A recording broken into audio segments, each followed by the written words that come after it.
family were at church, and his son was sitting in one of the front pews, and he grabbed a Bible and he opened it up, and sure enough, a note tumbled out of the Bible. It was one of those handwritten notes on a paper towel, and again, it referenced the murder of Leslie Gaddis.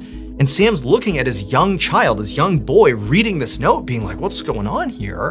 And Sam's like, this is totally unacceptable. It's one thing to be leaving these notes for adults to find, but now like children are gonna be reading these notes? Like, that's not okay. And so on March 17th, so roughly about a month and a half after all this strange stuff had begun happening in the church, Sam went to the maintenance crew of the church building and told them he wanted to set up a stakeout. Because by this point, Sam was starting to think, like, I don't know if just, some kid or kids from the elementary school are pranking the church. I mean, this has been going on for weeks now.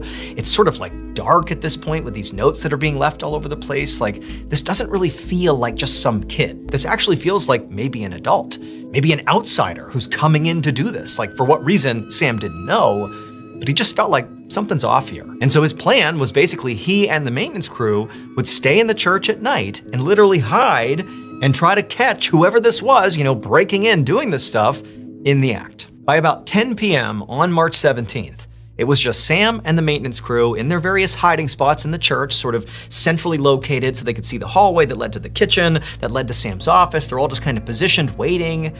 And so far, nothing had happened. I mean, the church was totally quiet. Everybody else had left for the night.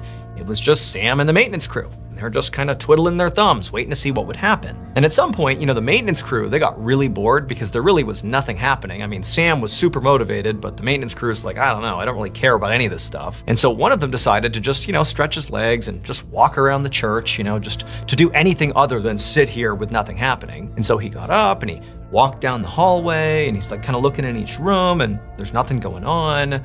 And as he was walking towards the nursery at the end of the hallway, he heard some movement coming from behind him. He turned around and he thought it was, one of the other maintenance workers or Sam, but no, he saw a light come on in the kitchen. And so thinking, oh my goodness, maybe I've caught this person in the act, he charges down the hallway, he goes into the kitchen, and he can't believe what he sees.